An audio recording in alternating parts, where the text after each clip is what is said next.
Qala al-mu'allif rahimahullahu ta'ala wa nafa'ana Allahu bi ulumihim.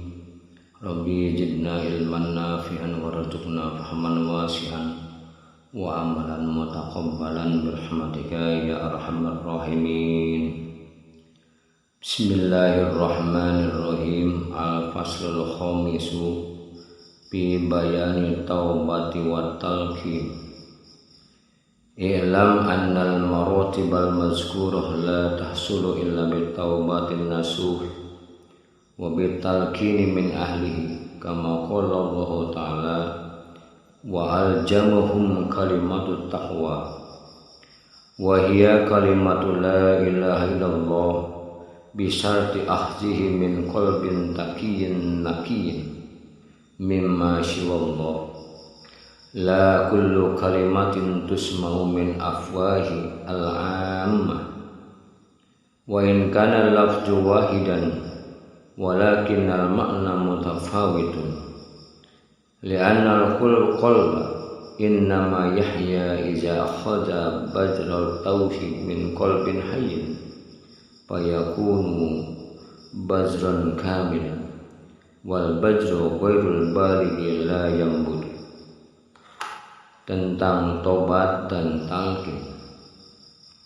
Ketahuilah bahwa jenjang-jenjang martabat yang telah dijelaskan pada bab sebelumnya tidak dapat dicapai kecuali dengan tobat yang tulus dan mendapat talqin dari mursyid. Allah Subhanahu wa ta'ala berfirman, dan Allah mewajibkan kepada mereka mendapatkan kalimat taqwa. Surat Al-Fatih surat ke-48 ayat 26. Maksud kalimat takwa di ayat ini ialah kalimat la ilaha illallah dengan syarat diambil dari orang yang bertakwa dan suci dari memikirkan selain Allah Subhanahu wa ta'ala.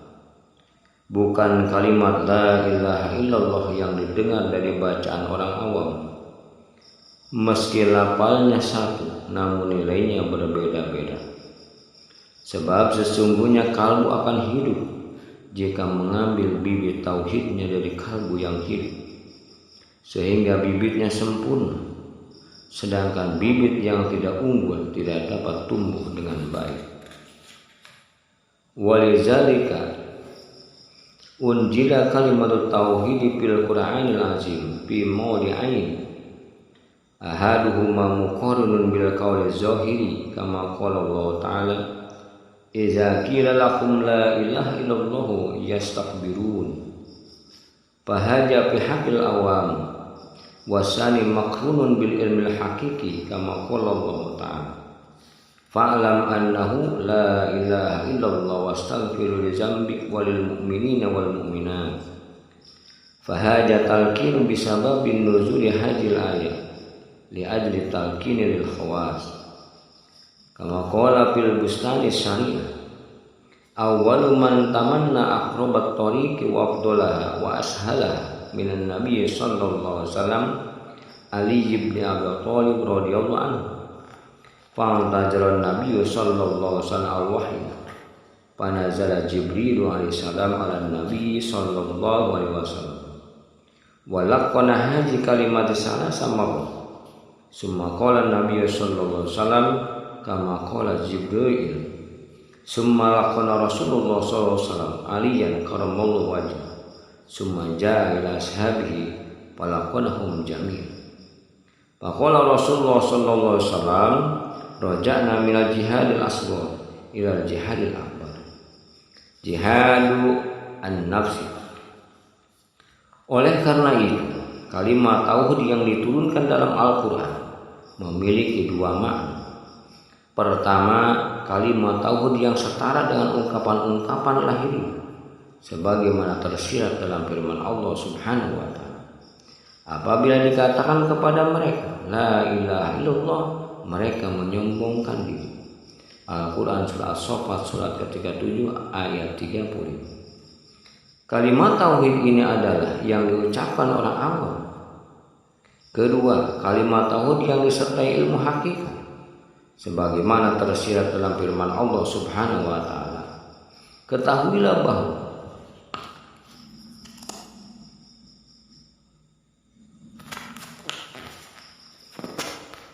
Sesungguhnya tidak ada Tuhan melainkan Allah, dan mohonlah ampun bagi dosamu dan bagi dosa orang-orang mukmin, laki-laki dan perempuan. Al-Quran Surat Muhammad Surat ke-47 ayat 19. Talqin yang menjadi sebab turunnya ayat ini adalah talqin zikir yang diperuntukkan khusus orang-orang khawas, sebagaimana yang diungkapkan pengarang kitab Bustan Asy-Syariah. Orang yang pernah berharap mendapat jalan terdekat, termulia dan termudah kepada Allah Subhanahu wa taala melalui Nabi Allah sallallahu alaihi wasallam ialah Ali bin Abi Thalib radhiyallahu anhu. Lalu Nabi SAW menunggu wahyu untuk menjawab permintaan Ali bin Abi Thalib, sehingga datanglah Jibril dan menalkinkan kalimat ini, la ilaha illallah, 3 kali. Dan Nabi SAW mengucapkan seperti yang diucapkan Jibril. Selanjutnya Nabi SAW mendatangi para sahabat dan menalkin para sahabat semua. Lalu Nabi SAW bersabda, kita telah kembali dari jihad kecil menuju jihad besar, yakni jihad melawan hawa nafsu. Kama qala Rasulullah sallallahu alaihi wasallam, a'daika nafsuka allati baina zanbayn, fala tahsulu mahabbatullah ta'ala illa ba'da qahril a'da'i fi wujudika min an-nafsil ammara wal lawama wal mulham, fatatahharu min al-akhlaqi zamimah al-bahimiyah kama habbati ziyadati aqli wa syurb wan naum wal law wal sabuiyah kal ghadab was satam wad darb wal qahr was saytaniyah kal kibri wal uzbi wal hasad wal hikdi wa ghairu zalik min al afatil badaniyah wal qalbiyah. Wa ijata tahharat minha faqad tahharata min asli dzunub fa anta minal mutatahhirin wat tawabin kama qala Allah ta'ala, innallaha yuhibbut tawwabin wa yuhibbul mutatahhirin. Faman taba'an mujarradiz zahiriz dzunubi la yadkhulu fi hadzal ayat wa in kana taniya lakin laisa bitawwabin fa innahu labdul balad wal muradu minhu taubatul khawas. Rasulullah SAW juga bersabda, musuhmu yang paling berbahaya ialah hawa nafsumu yang berada di antara kedua lambung. Mahabbah Allah sendiri tidak akan digapai kecuali setelah menguasai musuh-musuh di dalam wujud dirimu sendiri. Nafsu amarah atau jiwa tirani, nafsu lawamah atau jiwa mencela diri sendiri, dan nafsu mulham yaitu jiwa yang terilham. Maka bersihkan dirimu dari sifat-sifat bahimi atau hewan ternak yang tercela seperti mencintai banyak makan, banyak minum, banyak tidur, dan berbuat sia-sia. Dari sifat-sifat sabuiyah atau binatang buas seperti marah, mencaci, memukul, memaksa. Dari sifat setonia, setan seperti sombong, ujub, hasud, dengki dan dendam, serta dari berbagai sifat fisik dan kalbu tercela lainnya. Jika engkau sudah bersih dari sifat-sifat tercela tersebut, engkau telah membersihkan diri dari sumber dosa. Maka engkau termasuk orang-orang suci dan ahli taubat, sebagaimana tersirat dalam firman Allah Subhanahu wa ta'ala, sesungguhnya Allah mencintai orang-orang yang bertobat dan menyukai orang-orang yang menyucikan diri. Al-Quran Surah Al-Baqarah surat kedua ayat 222. Adapun orang yang sekedar tobat dari dosa lahirnya, maka tidak termasuk yang disinggung ayat ini. Dia bisa disebut orang yang bertobat tetapi bukan ahli taubat atau tawwab, karena redaksi yang digunakan ayat di atas menggunakan bentuk superlatif yaitu tawwab.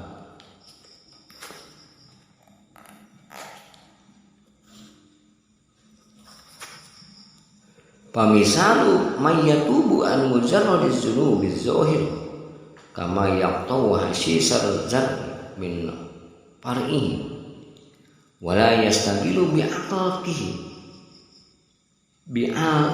biqallihi min usuli fayambuta saniyan la mahala bal aksaru mimma yanbutu awal wa misal taubati minaz-dzunub wal akhlaq azamimah kama yaqta'uhu min usuli fala zarama annahu la yanbutu ba'dahu illa nadir fatalkinu alatun qad masyaallah ta'ala min qalbil mutalaqqi li'anna man lam yaqta' saja murra lam yahsil saja al-qul mawdi'a fa'tabiru ya ulil absar la'allakum tuflihun kama qala Allah ta'ala wa huwa alladhi yaqbalu taubata an ibadihi wa ya'fu 'anis sayyi'at wa kama qala ta'ala man taba wa amana wa amila shalihan fa ulaika yubaddilu Allahu sayyi'atihim hasanat fa taubatu 'ala naw'ain taubatul 'am wa taubatul khas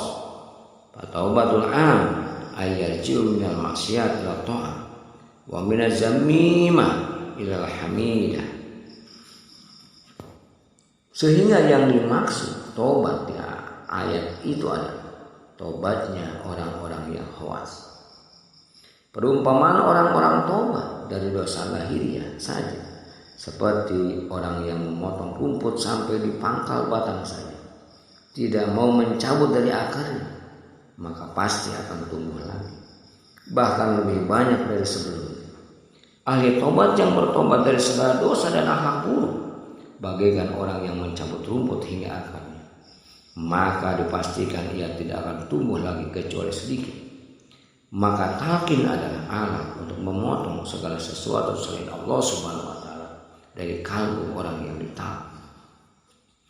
Ini seumpama orang yang tidak mau memotong batang yang pahit, maka dia tidak akan merasakan bagian yang manis.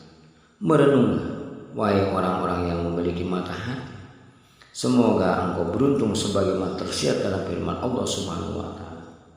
Dan dialah yang menerima taubat dari hamba-hambanya dan memaafkan kesalahan-kesalahan. Al-Quran surah Asy-Syura surat ke-42 ayat 25. Allah Subhanahu wa Ta'ala juga berfirman, kecuali orang-orang yang bertobat, beriman dan beramal soleh, maka kesalahan mereka diganti oleh Allah dengan kebaikan. Al-Quran surah Al-Furqan surat ke-25 ayat 70. Tobat terbagi dua, tobat awal, taubatul awal, dan tobat khusus, taubatul khas. Tobat awal adalah tobat dari berbuat dosa, kembali pada ketaatan. Tobat dari sifat tercela, kembali pada akhlak yang terpuji. Wa minal jahimi ilal jannah wa man rahatil badani ila masyaqqatin nafsi bizikri wal juhdi wa sya'ril qawi. Wa taubatul khas ayyarji'a ba'da husuli haji taubat minal hasanat ilal ma'arif wa minal ma'arif ila darajat wa minal darajat ila qurbah wa minal qurbah wal lazatil nafsaniyah ila lazatil ruhaniyah wa huwa tarku ma Allah ta'ala wal unsubi wan nazru ilaihi bi'ainil yaqin wa haula'il mazkurat min kasbil wujud wa kasbil wujud janbun kama qila wujuduka janbun la yuqasu bihi janbun akhar. Tobat dari jalan neraka kembali ke surga. Tobat dari memanjakan badan kembali pada membebani diri dengan zikir, bersungguh-sungguh dan usaha yang kuat dalam beribadah. Tobat khusus adalah tobat yang telah melewati tobat awal dengan meninggalkan amal-amal baik menuju amal-amal ma'rifat, meninggalkan amal-amal ma'rifat menuju amal derajat, meninggalkan amal derajat menuju amal kedekatan dengannya atau al-qurbah, dan meninggalkan al-qurbah dan kelezatan nafsu menuju kelezatan rohani. Tobat khusus adalah meninggalkan semua selain Allah Subhanahu wa Ta'ala, merasakan keintiman rohani atau unsiyah dan melihat Allah Subhanahu wa Ta'ala dengan pandangan yang pasti atau mata yakin. Semua upaya meninggalkan dosa di dalam tobat awal tersebut merupakan hasil kinerja wujud atau eksistensi lahir, Sedangkan hasil kinerja wujud adalah dosa bagi orang khawas. Sebagaimana dikatakan, wujudmu adalah dosa yang tidak dapat dikiaskan dengan dosa lain. Wa kama qala al-akabiru rahimahumullah ta'ala, hasanatul abrari sayyiatul muqarrabin wa sayyiatul muqarrabin hasanatul abrar. Walijadika kana Nabi sallallahu alaihi wasallam yastaghfiru kulla yawmin mi'ata marrah kama qala Allah ta'ala wastaghfiru li dzanbi ay li dzanbi wujudika wa hada huwa al-inaba fa innal inaba tarju'u an kulli ma syallallahu alaihi wa duhulu fi sulamil bil akhir wan nazru ila wajhillahi ta'ala kama qala sallallahu alaihi wasallam inna lillahi ibadan abdanuhum bidunya wa qulubuhum tahtal ars fa inna ru'yatallah la tasul bidunya bal tasul ru'yatun sifatillahi ta'ala fi mil'atil qalbi kama qala Umar bin Khattab radhiyallahu anhu ra'a qalbi rabbi ay binuri rabbi fa qalbu mil'atul li'aksi jamalillahi ta'ala fa hadhihi musyahadatu la tasul ila bitalqin syai' wasi makbulin minasyabiki summa rudda ilaihi ila takmilin nakisi bi amrillahi ta'ala wa bi wasitatin nabiy sallallahu alaihi wasallam. Ulama sufi berkata, kebaikan bagi orang-orang baik adalah keburukan bagi orang-orang yang didekatkan dengan. Sehingga Nabi SAW beristighfar setiap hari 100 kali. Sebagaimana Allah Subhanahu wa Ta'ala berfirman, mohon ampunan engkau Muhammad atas dosa. Quran surah Muhammad surat ke-47 ayat 19. Yang dimaksud adalah dosa wujudmu. Taubat ini disebut inabah atau kembali, karena sesungguhnya inabah adalah kembali dari selain Allah kepada Allah dan menaiki tangga kedekatan dengannya, atau disebut al-qurb di alam akhirat, lalu melihat Allah Subhanahu wa Ta'ala. Nabi SAW bersabda, sesungguhnya ada hamba Allah yang badannya di bumi tapi kalbunya di bawah arsy, dan sesungguhnya melihat Allah Subhanahu wa Ta'ala itu tidak terjadi di dalam alam dunia, tapi yang dapat dilihat di dunia adalah sifat-sifat Allah dan cermin kalbu. Sayyidina Umar bin Al-Khattab berkata, kalbuku melihat Rabbku dengan cahaya Rabbku. Artinya kalbu manusia adalah cermin yang memantulkan jamal. Penyaksian Umar bin Khattab ini tidak dapat digapai kecuali dengan talqin dari guru mursyid yang telah sampai kepada Allah Subhanahu wa Ta'ala. Talqin tersebut diterima dari generasi paling awal atau asy-syabiqin. Kemudian talqin ini diturunkan dari mereka asy-syabiqin untuk menyempurnakan orang-orang yang kurang sempurna, an-naqisin, atas perintah Allah Subhanahu wa Ta'ala melalui nabi. Wallahu a'lam bishawab.